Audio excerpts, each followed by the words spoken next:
열왕기상 12장 16절에서 20절 말씀 봉독합니다. 온 이스라엘이 자기들의 말을 왕이 듣지 아니함을 보고 왕에게 대답하여 이르되 우리가 다윗과 무슨 관계가 있느냐? 이새의 아들에게서 받을 유산이 없도다. 이스라엘아 너희의 장막으로 돌아가라. 다윗이여 이제 너는 내 집이나 돌아보라 하고 이스라엘이 그 장막으로 돌아가니라. 그러나 유다 성읍들에 사는 이스라엘 자손에게는 르호보암이 그들의 왕이 되었더라.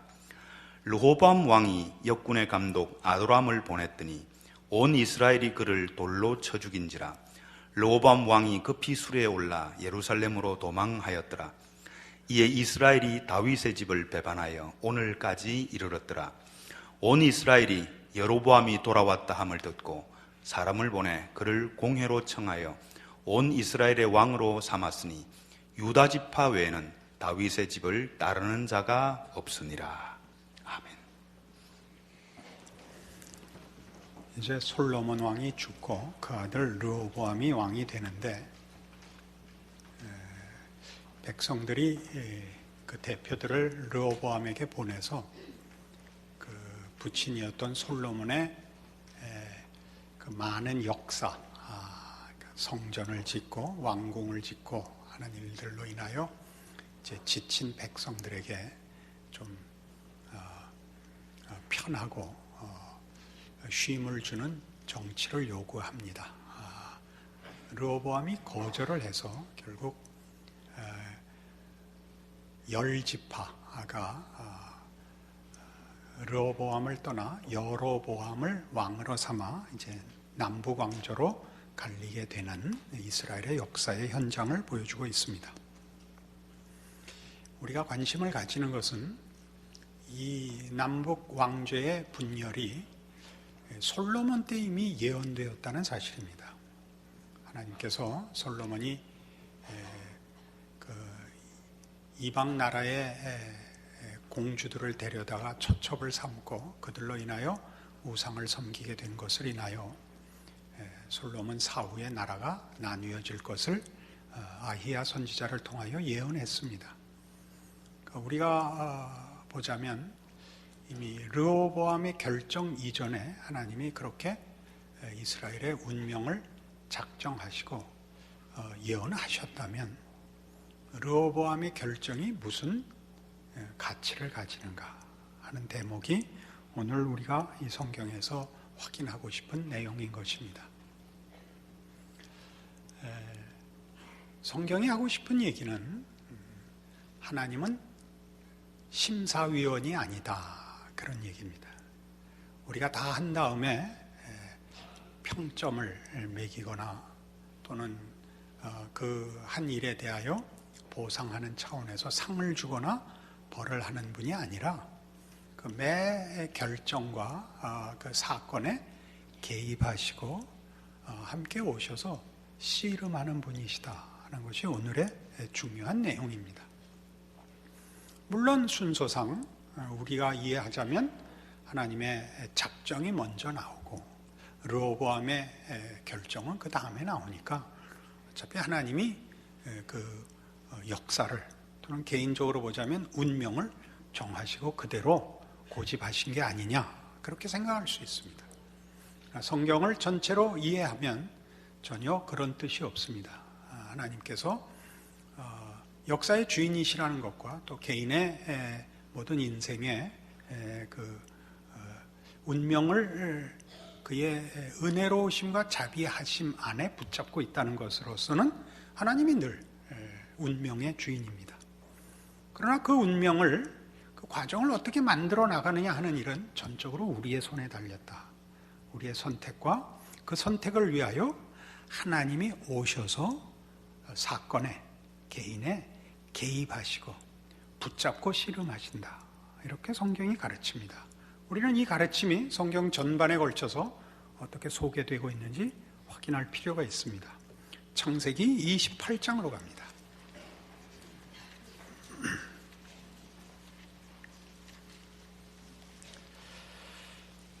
창세기 28장 10절 야곱이 이제 형을 속이고 또 아버지를 속이고 장자의 명분을 빼앗고 축복도 대신 받은 후에 형의 진노를 사서 목숨을 구하기 위하여 외삼촌 집으로 피난 가는 과정에 베델에서 하나님을 만나는 장면입니다. 10절 야곱이 브엘세바에서 떠나 하란으로 향하여 가더니 한 곳에 이르러는 해가 진지라. 거기서 유숙하려고 그곳에 한 돌을 가져다가 베개로 삼고 거기 누워 자더니 꿈에 본즉 사닥다리가 땅 위에 서 있는데 그 꼭대기가 하늘에 닿았고 또 본즉 하나님의 사자들이 그 위에서 오르락 내리락 하고 또 본즉 여호와께서 그 위에 서서 이르시되 나는 여호와니 너의 조부 아브라함의 하나님이요 이삭의 하나님이라. 네가 누워있는 땅을 내가 너와 네 자손에게 주리니 네 자손이 땅에 티끌같이 되어 네가 서쪽과 동쪽과 북쪽과 남쪽으로 퍼져나갈지며 땅의 모든 족속이 너와 네 자손으로 말미암아 복을 받으리라. 내가 너와 함께해서 네가 어디로 가든지 너를 지키며 너를 이끌어 이 땅으로 돌아오게 할지라. 내가 네게 허락한 것을 다 이루기까지 너를 떠나지 아니하리라 하신지라. 우리가 기독교 신앙을 하나님의 주권과 하나님의 전능하심 또 복주심이라는 차원에서 이해하는 것은 가장 기본적이고 당연하지만 그래서 너무 우리는 우리의 믿음을 단순화시키고 공식화합니다. 이런 구절을 읽어도 결국 하나님이 야곱을 편드시고 결국 복 주셨다. 그렇게 결론을 내립니다. 거기에 잘못이 있는 것이 아니고 그 결론과 그 선언에는 굉장히 깊고 굉장히 많은 내용이 담겨져 있습니다. 야곱이 어디로 가든지 하나님이 그와 함께 하실 것이라. 그를 마침내 승리케 하고 약속하신 이 땅으로 돌아오게 할 것이라. 그럼 뭐 때문에 가게 놔두는가? 그렇게 물으셔야 됩니다. 그죠? 여기로 올 거고 복 주실 거고 하나님의 작정이라는 것이 강조되는 그 부분이 우리가 이해하는 식으로 너무 간단해지면 뭐 때문에 가는가? 그냥 지금 하시지. 그러나 그렇게 안 하시고 지금 이 약속으로부터 20년이 지나야 돌아옵니다. 잘 아시는 대로 야곱은 외삼촌 집에 가서 20년 동안 부인 넷스럽고 얼마나 고생스러웠겠나. 우리는 하나 데리고 사는데도 어려운데 그리고 거부가 됩니다. 그죠? 그러나 그가 부자가 되어서 편안하지 못하고 외조카들과 어려워져서 결국은 그 땅에서 돌아올 수밖에 없는데 돌아오니까 형이 20년을 여태껏 분을 사귀지 않고 복수의 칼날을 갈고 있었다는 걸 알게 됩니다. 이제 그런 어려운 시점까지 그 20년을 보내는데 그 20년이 그냥 야곱이 외삼촌 집에 가서도 이렇게 부자가 됐고 모든 일에 형통하고 이렇게 됐다는 얘기가 아니라 하나님이 약속한 것을 야곱에게 이루기 위하여 그 20년 내내 개입하셨다. 모든 사건마다 묻고 씨름하셨다. 이게 성경이 하고 싶은 얘기입니다. 어떻게 그렇게 생각할 수 있느냐? 20년 후 32장 약복 나루토 사건이 그것을 증언하고 있습니다. 32장 22절 밤에 일어나 두 아내와 두 여종과 11 아들을 인도하여 약복 나루를 건널세. 그들을 인도하여 시내를 건너가게 하며 그의 소유도 건너가게 하고 야곱은 홀로 남았더니 어떤 사람이 날이 새도록 야곱과 씨름하다가 자기가 야곱을 이기지 못함을 보고 그가 야곱의 허벅지 관절을 치매 야곱의 허벅지 관절이 그 사람과 씨름할 때 어긋났더라. 그가 이르되 날이 새려하니 나로 가게 하라. 야곱이 이르되 당신이 내게 축복하지 아니하면 가게 하지 아니하겠나이다. 그 사람이 그에게 이르되 내 이름이 무엇이냐? 그가 이르되 야곱이니이다. 그가 이르되 내 이름을 다시는 야곱이라 부를 것이 아니요 이스라엘이라 부를 것이니 이는 내가 하나님과 및 사람들과 겨루어 이겼음이니라. 야곱은 지금 진퇴양난입니다. 뒤에는 도망올 수밖에 없었던 외삼촌 집이 있고, 돌아가야 할 고향에는 형이 칼을 갈고 기다리고 있습니다. 우선 해답이 없고 빠져나갈 길이 없습니다. 밤새워 고민하고 있습니다. 하나님이 찾아와 씨름을 거십니다. 야곱은 이 순간에도 하나님과 씨름하지 않습니다. 하나님이 씨름을 거십니다. 그리고 하나님이 이기지 못합니다. 그래서 뭐라고 하죠? 날이 새려하니 나로 가게 하라. 우리말이 아주 적당한 표현이 있죠. 날 샜다. 그게 무슨 말인지 아시죠? 그냥 내 시간 없어서 가겠다가 아니라 이제는 나 너 논다. 이젠 끝이라. 그런 의미가 강하게 담겼죠. 그러자 야곱이 어떻게 했다고요? 축복하지 아니하면 보내줄 수 없습니다. 이 장면이야말로 하나님이 야곱에게 한 약속을 이루기 위하여 그 과정에서 어떻게 늘 개입하셨는가를 잘 보여주는 장면입니다. 축복해 주십시오. 네 이름이 뭐냐? 야곱입니다. 야곱이라는 이름은 의역을 해서 약탈자라는 뜻입니다. 그는 그의 필요를 자기의 힘으로 채웠던 사람입니다. 강도지요. 축복하라고 합니다. 하나님만이 주실 수 있는 것, 하나님이 주셔야 되는 것을 요청하는 자리에 들어섭니다. 거기에서 드디어 네가 이겼다가 나오죠. 네가 이겼다. 뭘 이겼을까요? 야곱아, 너 잘했다. 너 잘했다. 그거다 바로. 이게 그의 이름을 이스라엘로 바꾸게 하는 하나님의 진정한 하나님의 칭찬입니다. 야곱의 전생에 걸쳐서 하나님은 사사건건 하나님이 야곱과 씨름을 거셨죠. 야곱은 눈치채지 못했던 것 같습니다. 28장에 나타나는 이 베델 사건에서도 야곱은 자고 있었고 하나님은 그를 찾아 오신 것입니다. 우리의 생애에 하나님이 우리에게 하신 약속들, 하나님의 선하심과 의로우심과 허락하신 구원과 우리를 승리케 하시겠다는 모든 약속들과 허락하신 믿음을 위하여 하나님은 어느 한순간도 우리를 놓아두는 적이 없습니다. 하나님은 개입하십니다. 그러니까 우리가 만나는 모든 사건과 모든 순간이 다 하나님이 나와 하나님과의 관계를 묻는, 하나님의 약속을 묻는 믿음과 인도하심의 씨름이라는 걸 기억하셔야 됩니다. 왜 그러셔야 되는가? 사랑하시기 때문입니다.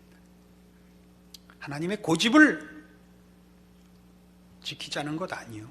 하나님의 자존심을 채우자는 것 아닙니다. 사랑하기 때문입니다. 사랑이 뭔데요? 사랑은 자유롭게 사랑하고 자유롭게 반응해야 됩니다. 사랑은 굴복시킬 수 없습니다. 사랑은 강요할 수 없습니다. 그리고 사랑은 외면할 수 없습니다. 이것이 기독교 신앙. 하나님이 우리를 사랑하신다는, 우리를 구원하신다는, 우리 보고 하나님을 믿고 순종하라는 그 모든 표현의 뿌리입니다. 사랑하지 않는다면 기독교 신앙은 훨씬 쉬울 것입니다. 훨씬 쉬울 것입니다. 그리고 우리는 하나님 앞에 기계적인 존재로 전락할 것입니다. 이사야 43장에 가시면 이 문제는 한 개인에서만이 아니라 이스라엘이라는 한 국가의 역사 속에서도 이렇게 분명하게 드러납니다. 1019페이지 이사야 43장 1절입니다. 여러분들 좋아하시는 말씀이니까 익숙하실 텐데 그 뜻은 오늘 좀 더 깊이 있게 이해하시기 바랍니다. 이사야 43장 1절 야곱아 너를 창조하신 여호와께서 지금 말씀하시느니라. 이스라엘아 너를 지으신 이가 말씀하시느니라. 너는 두려워하지 말라. 내가 너를 구속하였고 내가 너를 지명하여 불렀나니 너는 내 것이라. 놀라운 말씀이죠. 하나님은 우리를 결단코 놓아두지 않을 것입니다. 우리가 실패하거나 우리가 다른 장애물 혹은 대적들로 인하여 망하는 일을 결단코 허락지 않으실 것입니다. 하나님은 우리 편입니다.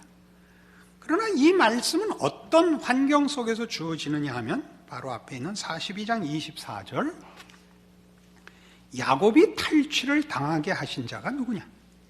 이스라엘을 약탈자들에게 넘기신 자가 누구냐? 여호와가 아니시냐? 우리가 그에게 범죄하였도다.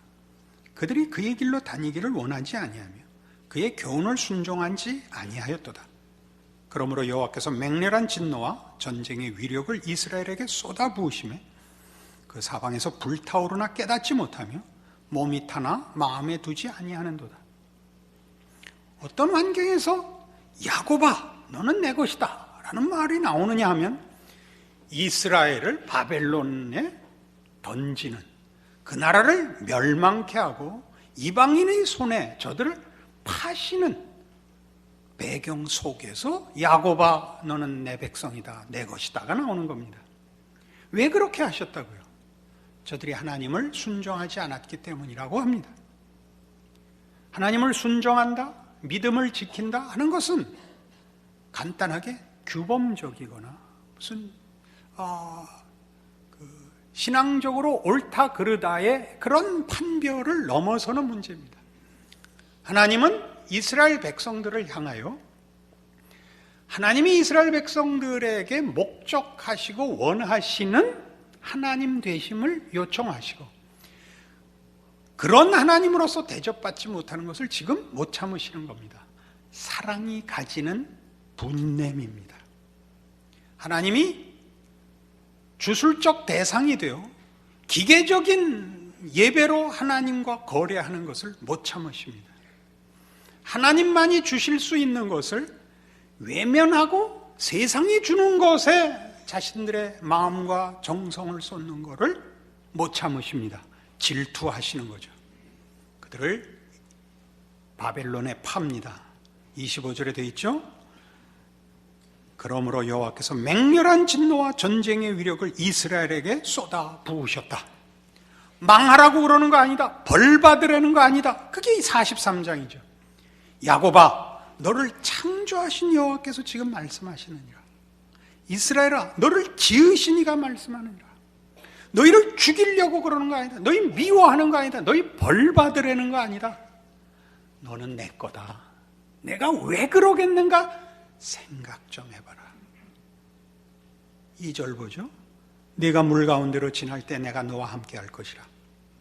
강을 건널 때 물이 너를 침몰하지 못할 것이며 네가 불 가운데로 지날 때 타지도 아니할 것이요 불꽃이 너를 사르지도 못하리니 대저 나는 여호와 네 하나님이요 이스라엘의 거룩하니요 네 구원자임이라. 무엇이 너희를 해하겠느냐? 너희에게 필요한 모든 것을 내가 줄 것이라. 내가 원하는 것은 너희의 진심이라. 너희가 복을 원하느냐? 승리를 원하느냐? 건강을 원하느냐? 당연히 준다. 그러나 문제는 진심이다. 난 너희를 사랑한다. 너희도 나 사랑해라. 이것이 기독교 신앙의 요구입니다. 기독교 신앙이 서 있는 이유입니다. 그 외에 다른 것으로는 하나님과 우리의 관계는 만족스럽지 못할 것입니다. 하나님이 참지 않으실 것입니다. 여러분이 승리와 형통과 건강을 위하여 하나님을 찾으면 하나님은 대답지 않을 것입니다. 여러분은 당황해하고 도대체 얼마나 더 갖다 바쳐야 관심을 가지시겠습니까? 따위로밖에 반응하지 못하기 때문에 여러분 스스로와 하나님을 모독한다는 것을 놓칩니다. 여러분이 연애할 때 상대방 보고 돈을 얼마나 주면 나랑 결혼할래? 그러면 귀싸대기 맞는 것 당연한 겁니다. 그건 사랑을 모독하는 것이요 인격을 모독하는 것입니다. 우리의 기독교 신앙에 있어서 가장 큰 맹점일 수 있습니다. 하나님은 우리의 소원을 들어주는 이가 아닙니다. 하나님의 소원을 우리에게 요구하고 계십니다. 그래서 더 이어가죠. 3절에 보다시피 대저 나는 여호와 네 하나님이여 이스라엘의 거룩한 이여 네 구원자임이라. 내가 너를 위해서 못할 게 없다. 내가 애굽을 너의 속량물로 줄 수 있다. 구스와 스바를 너를 대신하여 주었다. 뭘 얼마나 더 원하느냐? 뭘 은하계를 끌어다 주랴? 무지개를 77가지 색깔로 해주랴? 뭐든지 할 수 있습니다. 그런 건 문제가 아닙니다. 뭐가 가장 중요하다? 네 진심을 다오. 내가 너를 사랑한다는 것을 기억해다오. 이거죠. 네가 내 눈에 보배롭고 존귀하며 내가 너를 사랑하였은지. 얼마나 중요한 선언인가 보십시오. 내가 네 대신 사람들을 내어주며 백성들이 내 생명을 대신하리니 두려워하지 말라. 내가 너와 함께하여 네 자손을 동쪽에서부터 오게 하며 서쪽에서부터 너를 모을 것이며 내가 북쪽에게 이르기를 내놓으라 남쪽에게 이르기를 가두어 두지 말라. 내 아들들을 먼 곳에서 이끌며 내 딸들을 땅끝에서 오게 하며 내 이름으로 불려지는 모든 자 곧 내가 내 영광을 위하여 창조한 자를 오게 하라. 그를 내가 지었고 그를 내가 만들었느니라. 우리가 믿는 하나님은 이 하나님입니다. 이 하나님을 이해하지 못하면 여러분은 믿음을 이해하지 못하는 것이요, 여러분 생애가 하나님의 사랑 가운데 지나야 하는 생애라는 걸 놓치게 됩니다. 여러분은 계속 하나님께 불평만 하다가 그리고 원한만 품고 생애를 보내게 됩니다. 이 약속들, 나는 네 편이다. 너를 위해서 못할 것이 없다. 왜냐하면 나는 너를 사랑하기 때문이다. 때문에 뭐가 나왔었다고요? 이스라엘을 바벨론에 넘길 수 있었다고요. 그리고 이제 8절 이하가 계속 그런 얘기로 나옵니다. 눈이 있어도 보지 못하고 귀가 있어도 듣지 못하는 백성을 이끌어내라. 이끌어내라. 이 못 알아먹는 이 백성들, 그러나 저들을 해방하라. 풀어주라. 바벨론에 팔았지만 바벨론에서 해방시킬 겁니다. 왜요? 죽이려고 넘긴 것 아니고 버리려고 넘긴 것 아닙니다. 고치려고 하나님의 사랑을 깨우치고 진정한 사랑으로 훈련시키기 위해 바벨론에 넘긴 것입니다. 당연히 바벨론을 멸망시켜서 이스라엘을 구원하시죠. 열방은 모였으며 민족들이 회집하였는데 그들 중에 누가 이 일을 알려주며 이전 일들을 우리에게 들려주겠느냐? 그들이 그들의 증인을 세워서 자기들의 옳음을 나타내고 듣는 자들이 옳다고 말하게 하여 보라. 이 구절은 무슨 말이냐면요, 어느 나라 어느 민족이, 다시 말하면 이때 나라와 민족은 지금 같은 국가의 개념이 아니라 어느 왕권이, 그러니까 어느 주권이, 그러니까 어느 왕이, 또는 그 나라가 섬기는 어느 신이 한 나라를 이렇게 남의 나라에 넘겨주었다가 다시 꺼낼 수 있는 자가 있느냐? 이건 능력의 문제만이 아니라 그 진심으로 관계하기 위하여 부귀영화의 관계에서가 아니라 진심과 사랑이라는 관계 때문에 이렇게 열심을 내고 별 어려움을, 감당할 수 없는 고통을 감내하는 신이 있단 말이냐? 있으면 나와봐라. 증언해보라. 그런 신이 있다고. 나밖에 없다. 나밖에 없다. 나 여호와가 말하노라. 너희는 나의 증인, 나의 종으로 택함을 입었나니 이는 너희가 나를 알고 믿으며 내가 그인 줄 깨닫게 하려 함이라. 이스라엘이 무슨 증인이라고요? 하나님의 무슨 증인? 하나님을 믿으면 형통케 된다라는 증인이 아니라 하나님은 우리를 사랑하신다. 사랑으로 답하지 않는 한 다른 건 기대할 수 없다. 나라가 강성하고 경제가 부흥하고 장수하며 여러 형통한 인생을 사는 것 다 문제 아니다. 하나님은 그 사랑하는 자의 진심을 확보하기 위해서라면 지옥이라도 보낼 수 있다. 그 일에 누가 증인이라고요? 이스라엘과 그들의 역사가 증인입니다. 그리고 여러분들의 생애가 증인입니다. 여러분들은 왜 여러분 신자된 인생에 감격과 만족이 없을까요? 이 하나님을 모르기 때문입니다. 하나님이 요구하는 것과 우리가 요구하는 것이 늘 다르죠. 우리가 하는 기도와 신앙상의 기대에 가장 기가 막힌 점은 이겁니다. 이번 마지막으로 구하오니 더 이상 하나님을 찾을 필요가 없도록 해 주시옵소서입니다. 그러니까 안 되죠. 난 그렇게는 못한다. 나는 내가 고달파서 아침 저녁으로 내 바지가랭이를 붙잡기를 원한다. 이게 성경이 하는 증언입니다. 11절 보세요.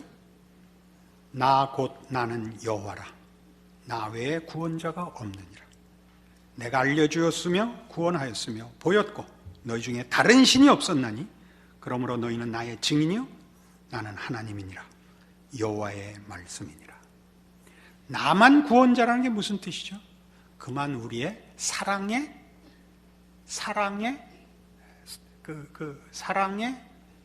뭐라 그러죠? 그 파트너입니다. 하나님만이 우리의 배우자이십니다. 다른 무엇으로도 이 사랑의 배우자를 대신할 수 없습니다. 이사야 48장에 가면 지금 우리가 나누고 있는 이 내용에 아주 너무나 적절한 표현이 나옵니다. 48장 10절. 보라, 내가 너를 연단하였으나 은처럼 하지 아니하고 너를 고난의 풀무불에서 택하였노라. 너를 은처럼 연단하지 않았다는 것은 불순물이 하나도 없이 도덕적 윤리적으로 정결하라고 너희를 단련한 거 아니다. 너희를 타 죽으라고 풀무불에 넣지 않았다. 내가 너희들에게 하려고 했던 것은 윤리 도덕을 뛰어넘는, 그리고 보상을 넘는, 그리고 이 생에서 형통한 것을 넘는 하나님의 사랑에 참여하라는 것이다. 나는 나를 위하여 일을 이룰 것이라. 어찌 내 이름을 욕되게 하리요 내 영광을 다른 자에게 주지 아니하리라.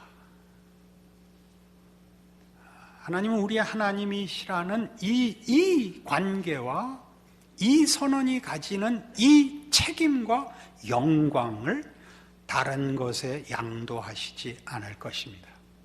부귀 영화에 양도하시지 않을 것입니다.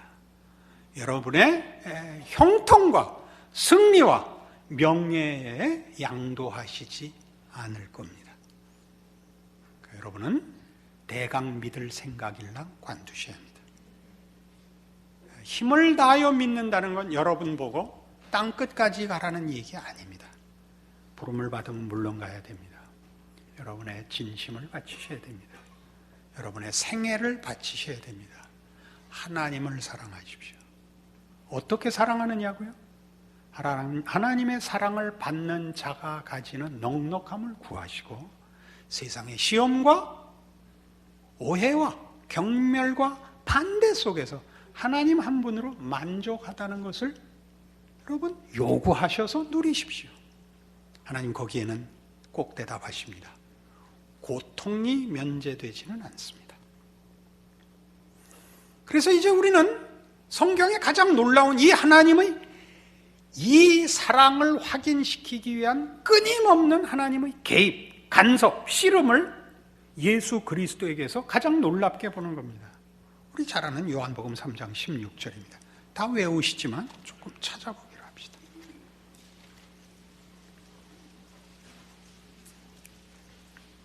요한복음 3장 16절. 하나님이 세상을 이처럼 사랑하사 독생자를 주셨으니 이는 그를 믿는 자마다 멸망하지 않고 영생을 얻게 하려 하심이라. 하나님이 그 아들을 세상에 보내신 것은 세상을 심판하려 하심이 아니요 그로 말미암아 세상이 구원을 받게 하려 하심이라. 예수를 주시고 예수를 보내십니다. 하나님은 우리를 부르시는 것이 아니라 우리 있는 자리에 찾아오시고 우리를 붙잡아 놓지 않기로 작정하사 우리의 방황, 반항, 모욕, 무지, 게으름에 우리를 놓아두지 않습니다. 붙잡고 같이 뒹구셔서 우리의 모든 실패와 어리석음에도 불구하고 죽음이 예수 안에서 하나님의 사랑과 우리를 갈라놓지 못하게 묶어버리셨습니다. 그것이 예수님의 성육신이요 십자가의 승리입니다. 하나님은 찾아와 우리를 붙잡아 부둥켜 안으시고 놓지 않으시는 하나님입니다. 예수를 믿는다는 기독교 신자의 모든 신앙 고백은 바로 이 사랑을 얘기하는 것입니다. 우리의 못난 것에도 불구하고 하나님이 우리를 사랑하사 우리를 붙잡고 놓지 않으시는 찾아오시며 붙잡아 하나님의 품으로 인도하시는 그의 손길입니다. 이 간섭과 인도와 이 씨름을 중단하는 시간은 없습니다. 우리가 모르고 있을 뿐입니다. 여러분의 삶을 이런 하나님의 말씀을 근거로 하여 이제 자세히 깊이 하나님 앞에서 자신을 돌아보는 그런 식의 삶을 이제 가지셔야 됩니다. 이 사건에서 하나님이 날 뭘 요구하시는가? 어떻게 하나님이 개입하시는가? 세상과 타협하지 않고 세상이 주는 간단하고 허망한 대안에 나를 팔아먹지 않기로 해야 합니다. 그래서 윤리적이고 도덕적인 성격을 가지지만 본질은 그렇지 않습니다. 본질은 사랑의 싸움입니다. 우리는 진실로 행복한 자라는 것을 알게 됩니다. 신자의 현실은 여전히 어렵습니다. 그러나 세상이 줄 수 없는 행복과 만족과 하나님께서 그의 영광으로 불러내신 신자의 진정한 영광을 깨우치게 됩니다. 여러분을 하나님의 사랑에서 끊을 것이 없습니다. 기도하십시다. 하나님 아버지의 은혜를 감사합니다. 하나님의 하나님 되심을 예수 안에서 믿고 고백하는 자리에 선 하나님의 자녀가 된 것 감사드립니다. 그 사랑을 입고 있는 것 확인합니다. 사랑에 답할 줄 아는 믿음과 신앙 되게 하여 주시옵소서.